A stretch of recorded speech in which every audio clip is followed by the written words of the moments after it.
Stygian Onslaught. Currently the hardest endgame mode in Genshin. Recently, they've been making the mode even harder with the increasing HP, with every new cycle that releases allegedly being the worst yet. With the most recent cycle, I thought it'd be fun to really put my account to the limit. I wanted to see how many 5-star weapons / characters I would actually need in order to beat the mode in fearless difficulty. It's something that I haven't actively tried to do before, and with the current boss lineup, I thought it would be a fun thing to try. Little did I know of the journey this challenge would take me on, and the things I would have to do to reach my goal. But before I regale you with a tale of this challenge, let me first discuss the rules I set on myself. Really, there are only 2. If I can defeat a boss without having to use a single 5-star weapon or character, I will prioritize having that clear, even if it means that the total amount of 5-star characters / weapons that I have to use across all 3 bosses would increase as a result.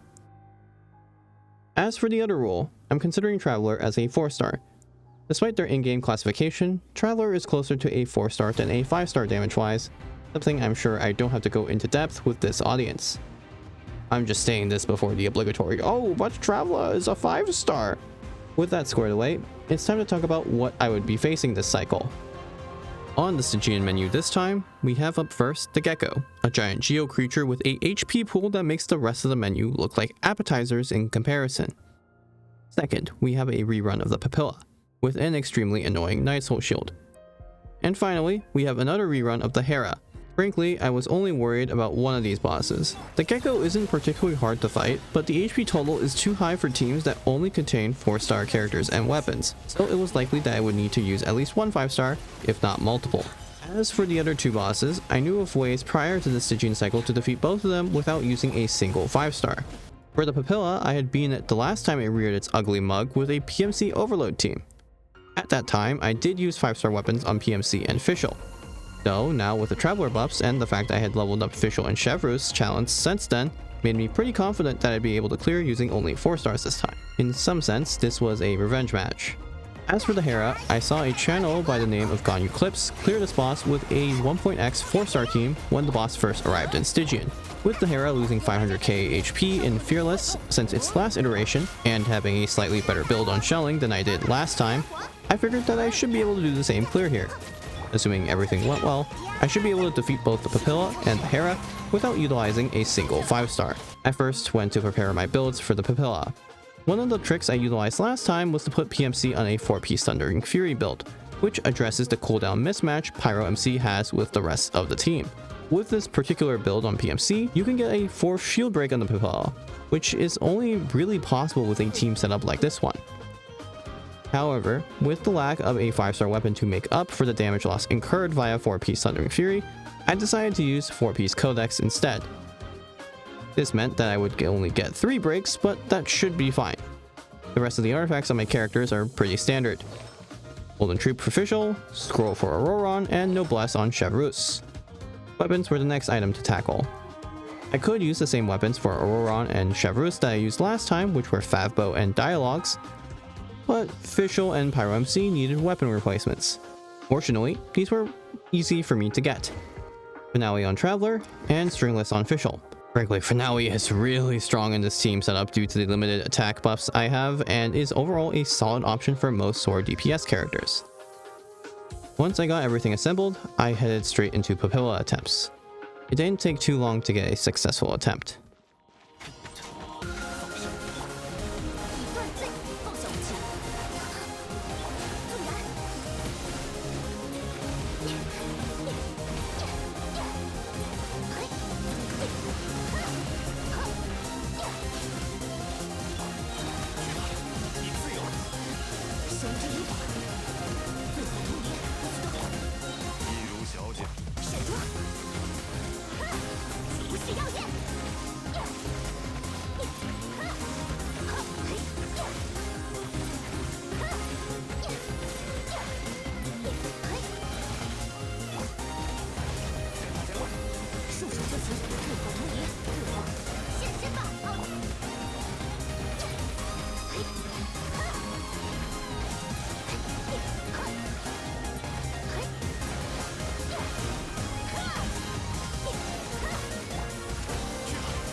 And that's the run, which was fairly clean outside of the 2 times I got hit. There's a lot of tech happening during this run, but it's hard to explain without completely derailing the video. If you would like to see a run breakdown following this video, let me know in the comment section down below or in the community tab, where I've left a poll on this. For now, I wanted to move on to the next boss, the Hera. As I mentioned earlier, I was taking a page out of Gon Eclipse's book, and using this team of Shelling, Bennett, Diona, and Sucrose. This team was the reason I practiced Global Swirling with Sukakumon in a previous video. To briefly explain Global Swirling, Global itself implies Pyro, and Sucrose can swirl that application, which allows for Pyro Red Shred on an enemy with a permanent non-Pyro elemental aura. How well I could Global Swirl here would determine if I could manage a run at all. However, all the Global Swirls in the world wouldn't matter unless I could guarantee that the Hera infused with Cryo. To do this, during the 50 hit shield phase the Hera has, I would somehow have to deal more cryo damage than anything else. To ensure this happened, Diona was built with a 4-piece Noblesse set that made her look like a sub-DPS, along with Sackbow to produce extra hits. For everyone else, builds are standard with Shelling on 4-piece Emblem, and Wavebreaker's Fin, Sucrose on 4-piece BV and TDDS, and Bennett with 4-piece Scroll and Sapwood Blade. Of course, even with all this setup, there were some growing pains to go through. Screwed up that so hard. Dude, I'm too close to this boss. I can't swap in time. Oh no, I did it too early. I thought it was gonna break. I actually would have. I'm trolling. There's no way that converted the pyro. Are you serious? Yeah. Okay. Oh. What am I doing? Why did I press Q there? Oh, sad. What the? Oh, I'm so trolled.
Eventually, I managed to clear by the skin of my teeth. There was a lot of room of improvement, but I was ecstatic nonetheless. With 2 clears down and not a single 5-star character or weapon used among them, I had high hopes going into the last boss. I haven't explained the team I would use here yet for the Gecko, and that's because I needed to give some context.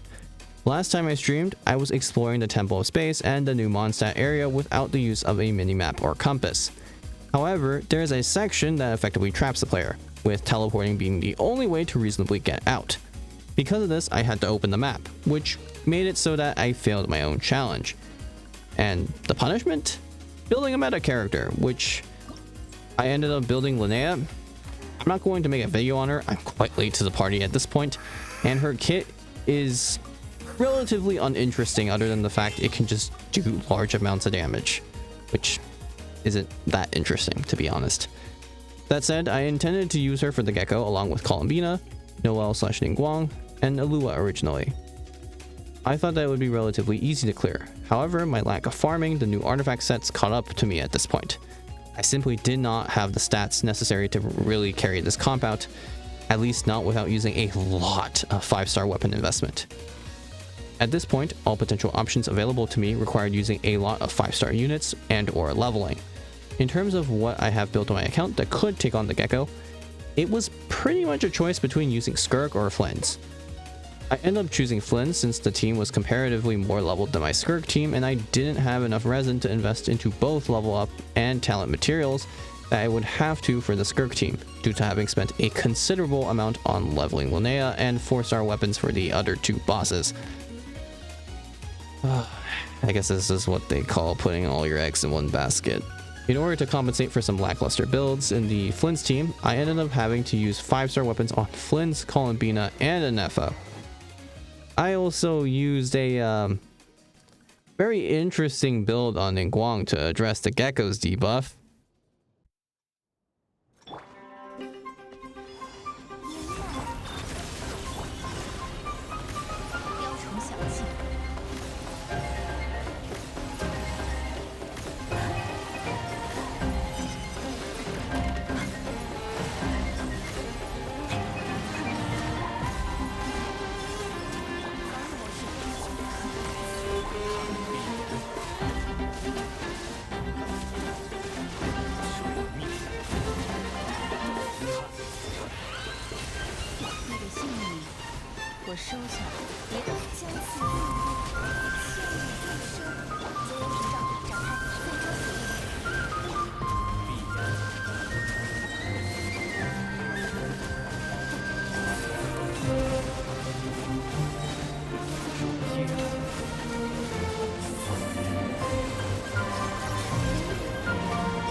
While I did manage to get a clear with this team setup, it felt really bad to clear with a team that used 6 5-stars when I hadn't used any for the other 2 bosses. While I could say power creep really hit Genshin hard and left it there, that felt pretty unsatisfying. If I really wanted to test how far my account could go, I would need to invest in some talent and artifact upgrades, along with some weapon substitutions. In the spirit of testing how far I could go, I felt an itch to revisit the runs I did on the other 2 bosses to see if I can get even faster times. From analyzing my runs, I had identified a few areas from which I could improve my overall run times. For the Papilla, I only managed to double burst with Pyro MC in one of the down phases. Double bursting wasn't going to happen in the 3rd down phase since that would likely result in a slower time, but getting a double burst off in the 1st and 2nd down phases should improve my overall time. Additionally, I should be able to get a faster first shield break, which should also save a large amount of time. Unfortunately, with all I know about the Papilla, there doesn't seem to be a way to directly influence the transformation order initially, so I was subject to RNG there. So, the only pattern that's actually bad is if the Papilla turns into smoke, runs away, and then transforms into Magukenki, since I wouldn't be able to get damage, while the boss fires its wind slashes. What? What? No, that's not okay, brother. I also had the added RNG of triggering Fab with Auroron before the fight started, which added to the frustration. Despite these issues, there was a clear path to improve the run. I just had to get good.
Eventually, I managed to do it. Shout out to Dusted Wind for giving me suggestions while I was doing attempts. They were helpful for me to figure out what did and didn't work. 106-second clear seemed to be close to the limit here. Getting anything better would likely require better builds than what I had. With that, I was overall sated and moved on to the Hera. For Hera, I missed 2 Globosauros during my run. Additionally, I wasn't that efficient with my Shelling charge attacks. Before starting up my runs again, I practiced N1CJ on Shelling for a bit, at least to the point where I felt it was enough such that I wouldn't run out of stamina during the damage phases. Who knew that I'd be practicing Hutel-esque charge attack cancels in 2026, huh? I also adjusted my Globosaural timing, instead using N1/N2 on Shelling before swapping to Sucrose to do one skill. There was also a slightly better initial starting rotation, which would allow me to get Pyro Red Shred earlier. It was time to lock in.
My hero time was likely not close to the limit. However, it seemed to be crit RNG limited rather than gameplay limited. At least for the most part. There was probably some gameplay optimization I could do. Also, I did manage to clear with R5 catch on Shelling instead of Wave Breaker spin on a separate clear, so this boss is also completely doable without having specific gotcha weapons outside of Sackbow.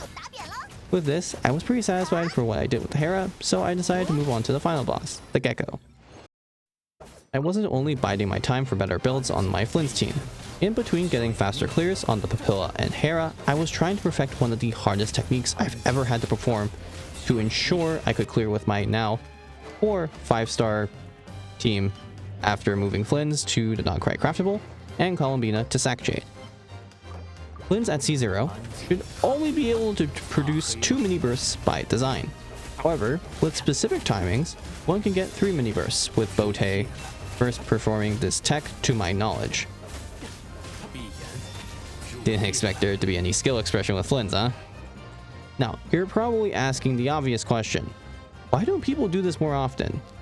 The simplest answer, beyond it being really difficult, is that it's only potentially better in one of the 2 specific team situations. Either you're using the free-to-play version of a Flynn's team with Aino, Fischl, and Sucrose, or Sucrose isn't in the party.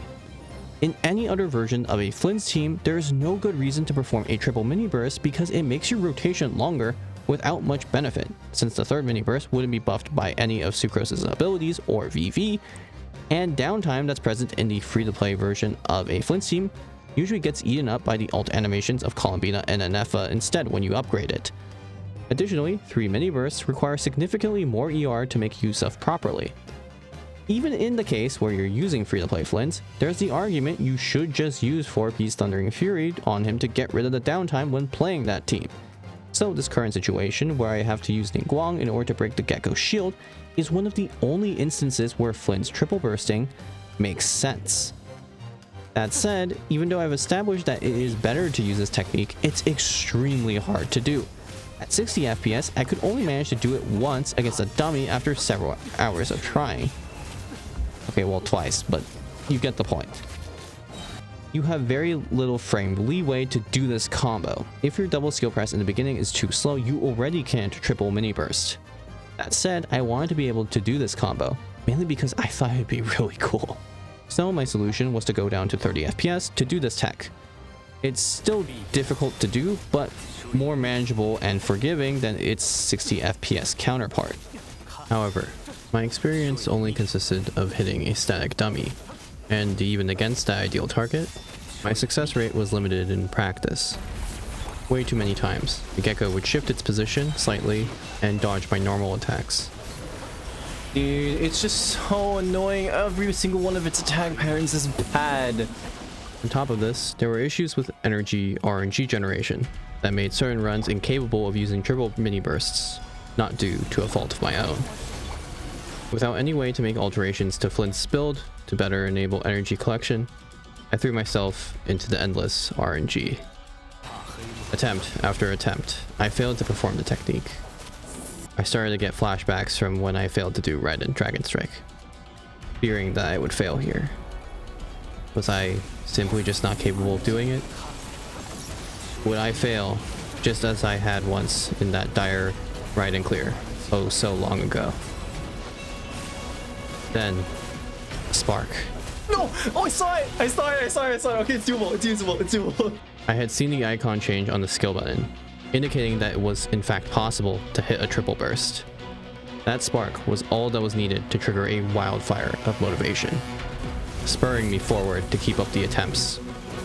No longer was the question of if I could do it, but when I could do it. And so I got closer and closer.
After all the dust is settled, what was the result? Well, the answer to my initial question was 4 5 stars. 5 if you include Traveler. But it was so much more than that. The journey to get here, the tech shown, and the practice put in, all of that culminated in this clear. I had fun in the Stygian cycle because I had at least some choice in what I wanted to clear with. That flexibility makes it all the more rewarding when you do end up succeeding, as it feels like you blazed a path of your own. In particular, the Flint's clear I actually used a variation of the combo from Bote that I found out while actually practicing for this video, which I'm pretty happy with. This might be the last Stygian I can do such a thing, given the way I've invested on my account and the way the devs are deciding to move forward with the game, which is disappointing. I'm glad I motivated myself to do what I did for this cycle. For a moment, I had the adrenaline rush of being able to produce a clear I thought was at least somewhat impressive. And for me, that was enough. Here are all the builds that were used in the sections of this video. If you'd like me to break down my runs and highlight all the specific optimizations I did/didn't do, please let me know in either the comment section down below or in the community tab, where there will be a poll awaiting you. Hope you enjoyed watching this journey as much as I enjoyed telling it. Thank you for watching, and see you next time.